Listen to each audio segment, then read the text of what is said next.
Hello everyone, myself Dr. Pooja Devanda, Assistant Professor in Zoology for SG Government College Piyawar. Today the topic we are going to study is classes of immunoglobulin. So, what is immunoglobulin? Immunoglobulins are also called as antibodies, and these immunoglobulins are glycoproteins that binds with the antigen. ये immunoglobulins antibodies भी कहलाते हैं और glycoproteins के बने होते हैं और एंटीजेंस के साथ में एक हाई स्पेसिफिसिटी और एफिनिटी के द्वारा ये जुड़ते हैं।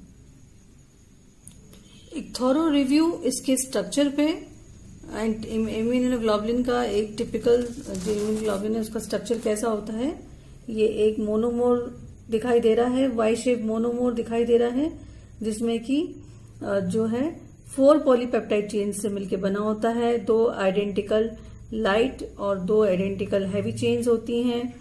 ये डाइसल्फाइड बॉन्ड्स के द्वारा जुड़े होती हैं। डाइसल्फाइड बॉन्ड्स यहाँ पे दिखाई दे रहे हैं और ये लाइट चेन्स सिमिलर होते हैं सभी इम्यूनोग्लोबुलिन्स के अंदर। ये these are the light chains and these are the heavy chains. तो the light chains are similar in all the immunoglobulin. सभी इम्यूनोग्लोबुलिन्स के अंदर ये लाइट चेन्स सेम होते हैं। 2 प्रकार के ही बेसिकली पाए जाते हैं, 2 वैरायटीज के, एक तो कप्पा और एक लैम्डा।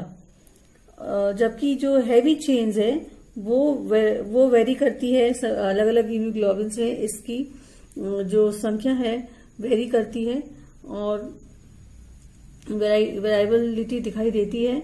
और इसके अलावा हमने ये भी अध्ययन किया था इससे पहले वाले पीपीटी में कि जो हैवी और लाइट चेन, इसमें हमने ये भी अध्ययन किया था पिछले पीपीटी में कि जो लाइट चेन है और हैवी चेन है वो 2 रीजन्स में डिवाइडेड है। 2 रीजन्स में डिवाइडेड है। एक है VL मतलब variable domain of light chain. CL means constant region या constant domain of light chain. ऐसे ही यहाँ पे VH variable region of heavy chain and constant region of heavy chain is CH1। ये भी इसमें देख सकते हैं हम कि जो लाइट चेन है उसके अंदर जो वेरिएबल रीजन है वो एक है और कांस्टेंट रीजन भी एक है। पर जो हैवी चेन है इसमें जो वेरिएबल रीजन है हैवी चेन में वो एक है और कांस्टेंट रीजन इसमें 3 होते हैं, 1 या 2 एंड 3। CH1 को इससे लेबल किया जा सकता है, CH1, CH2 and CH3।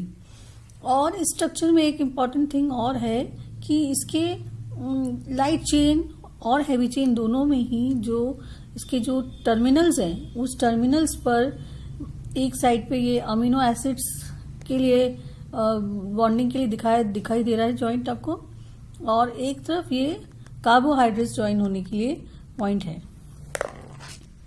One more important thing that these constant regions of heavy chain, these differ in different classes of immunoglobulins। जो अभी हम आगे अध्ययन करेंगे, जो डिफरेंट क्लासेस ऑफ इम्यूनोग्लोबुलिन्स है उसके जो ये कांस्टेंट रीजन है, इस कांस्टेंट रीजन में कुछ परिवर्तन, स्ट्रक्चरल परिवर्तन होने की वजह से ये 5 क्लासेस में इसको हम डिफ्रेंशिएट कर सकते हैं। और इसके इन 5 क्लासेस में और भी कैरेक्टरिस्टिक्स है, उसके और भी प्रॉपर्टीज है जो हम एक एक करके आगे इस पीपीटी में डिस्कस करेंगे।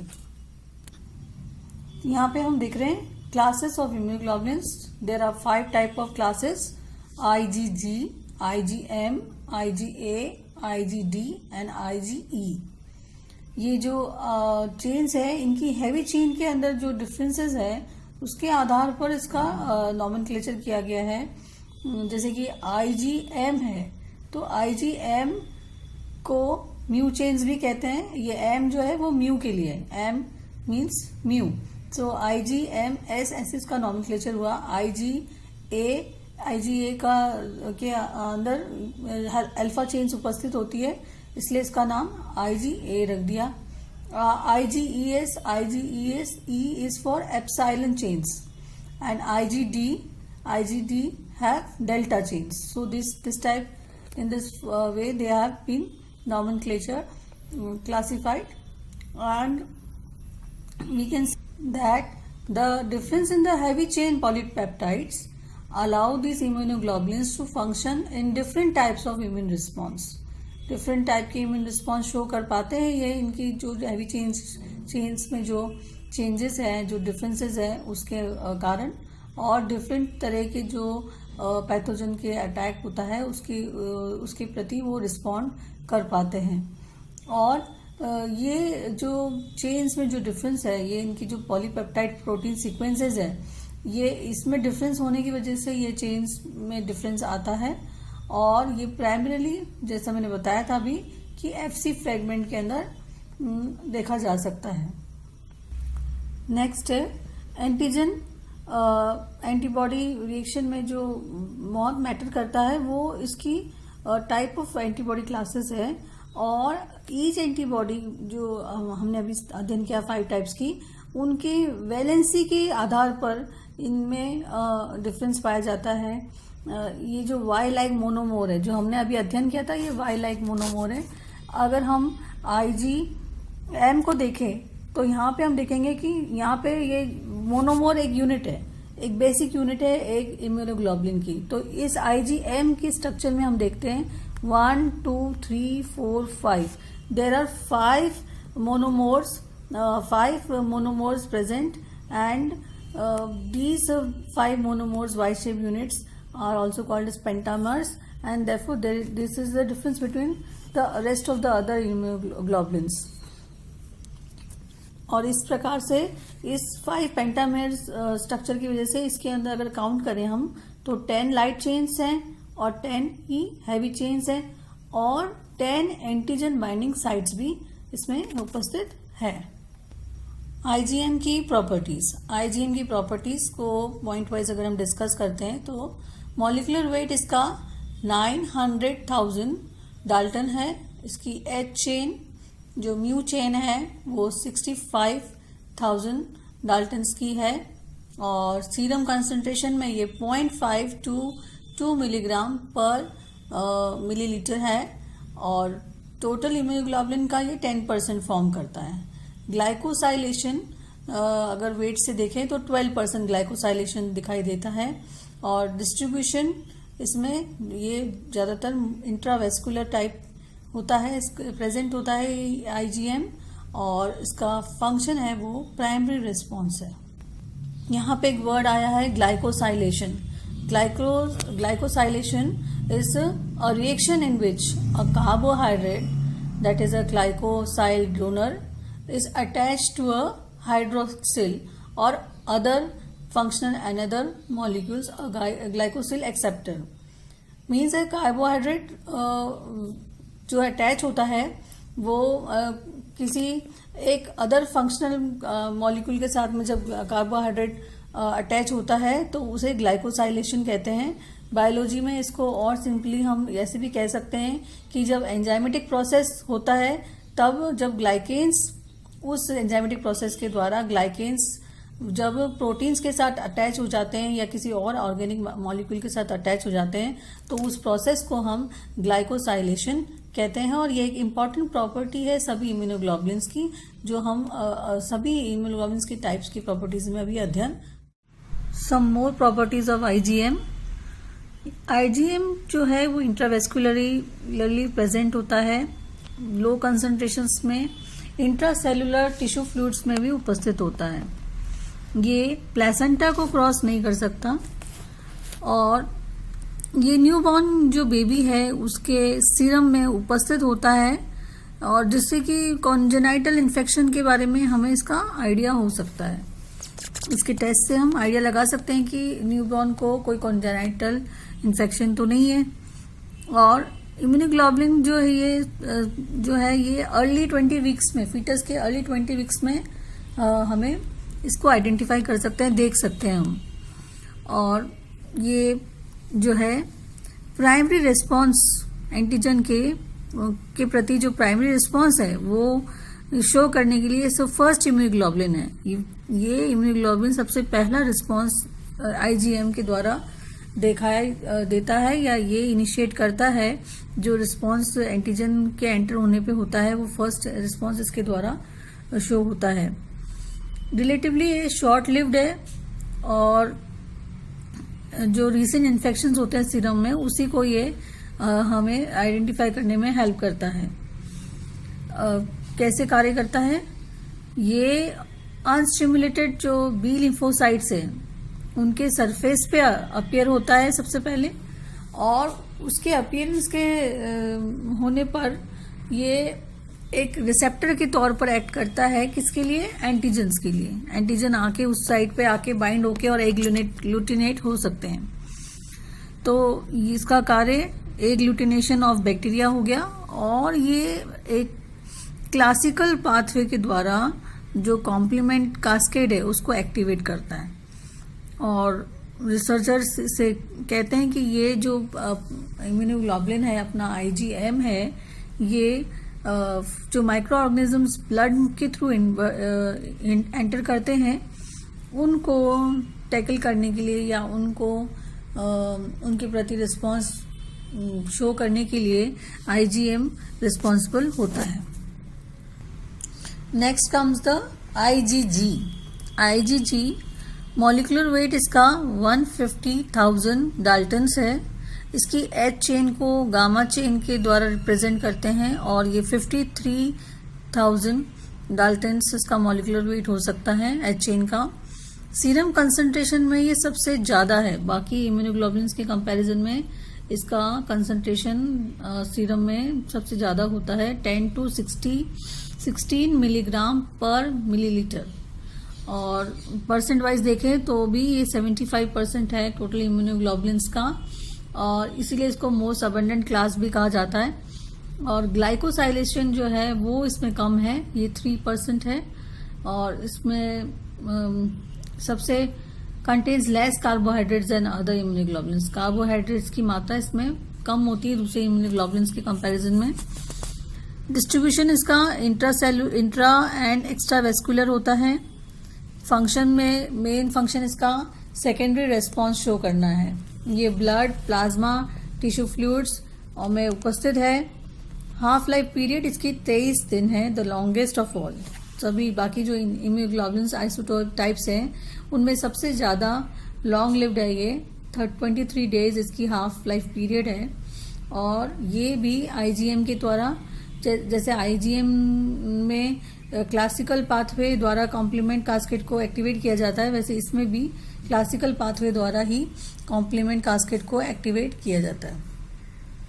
इसके अलावा जैसे कि हमने आईजीएम में देखा था कि वो प्लासेंटा को क्रॉस नहीं कर सकता, but here it can cross placenta and provides natural immunity to the foetus and neonate at birth. और ये बैक्टीरिया और वायरसेस के अगेंस्ट कार्य करता है ऑक्सीजनाइजेशन प्रोसेस के द्वारा, और टॉक्सिन्स को न्यूट्रलाइज करने में भी आईजीजी हेल्प करता है। Then comes the IgA, properties of IgA.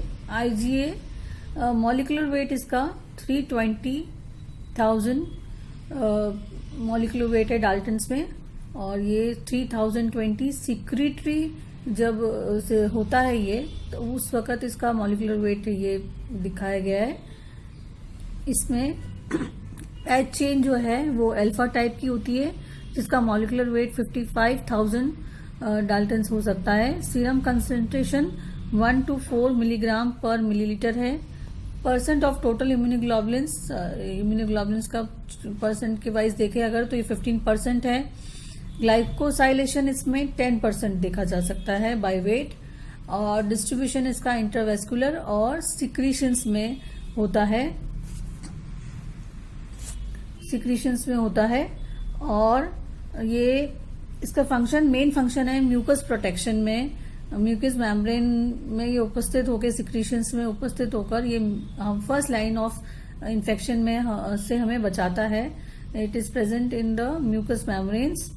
और इसमें हम देख सकते हैं कि ये जो स्ट्रक्चर है इसमें 2 मोनोमर्स ये वाई शेप दो मोनोमर्स जो है वो जुड़े हुए रहते हैं एक ज्वाइनिंग चेन के द्वारा।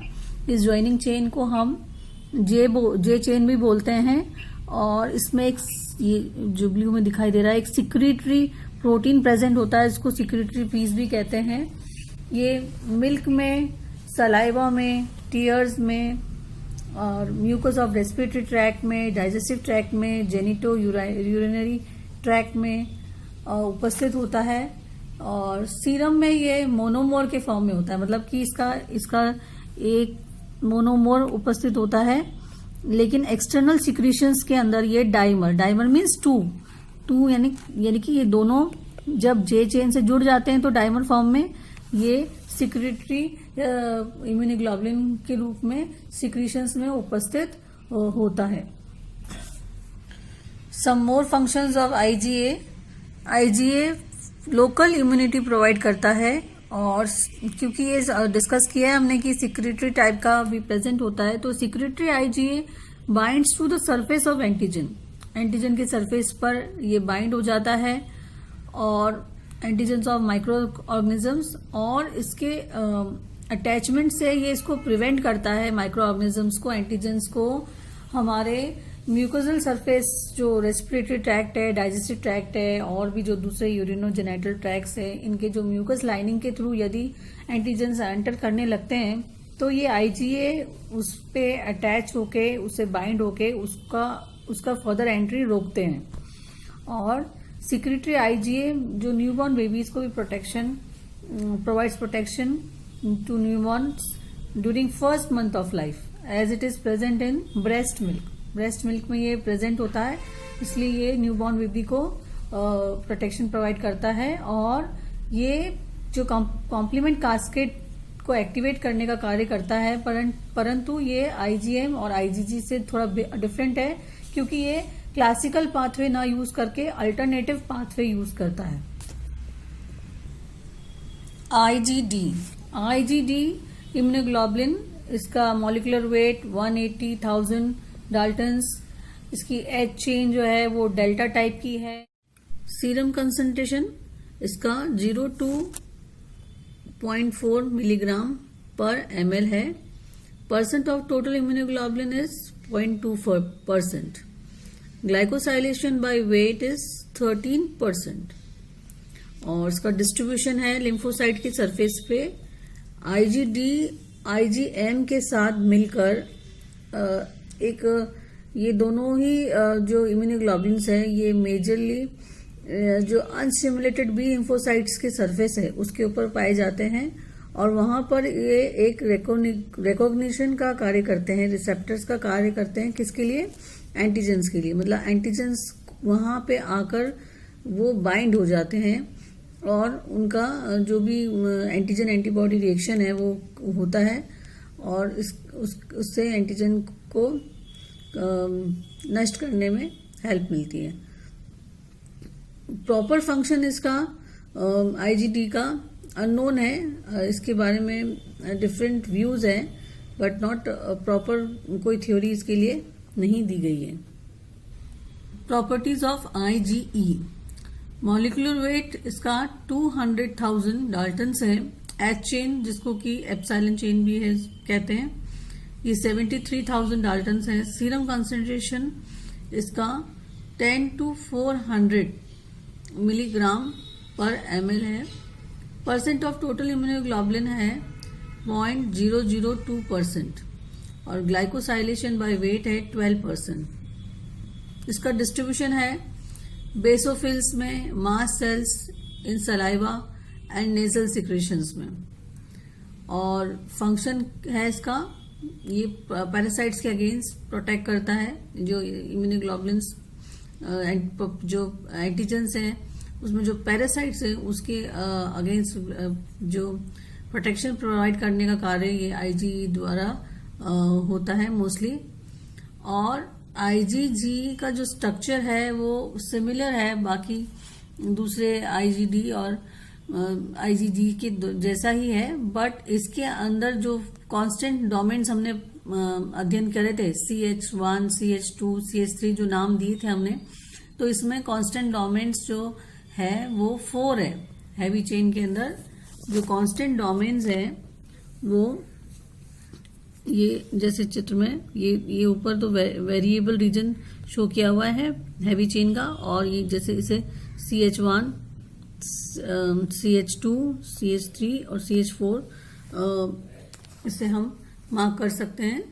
तो ये 4 डोमेन्स, कांस्टेंट 4 डोमेन्स इसमें दिखाई देते हैं। Some more characters of IgE, properties of IgE। ये अभी जैसे पहले भी डिस्कस किया था, ये रेस्पिरेटरी और इंटेस्टाइनल ट्रैक्ट के जो सिक्रीशंस है उसमें पाया जाता है। इसको रीएगिन एंटीबॉडी भी कहते हैं। ये जो कॉम्प्लीमेंट कास्केड जो दूसरे इम्यूनोग्लोबुलिन्स के आइसोटोप्स में मैंने बताया कि वो एक्टिवेट करते हैं कॉम्प्लीमेंट कास्केड को अल्टरनेट पाथवे के द्वारा या फिर क्लासिकल पाथवे के द्वारा, बट यहाँ पे ऐसा नहीं होता है IgE में, और ना ही ये एंटीजेंस को एग्लूटिनेट करते हैं। ये FC रिसेप्टर्स जो होते हैं ब्लड के बेसोफिल्स और टिश्यू मास सेल्स हैं उसके मेम्ब्रेन्स पर अटैच होते हैं, और मेन इनका जो कार्य है वो हाइपर सेंसिटिविटी शो करना है। ये इमीडिएट हाइपर सेंसिटिविटी रिएक्शन या फिर PK रिएक्शन शो करते हैं।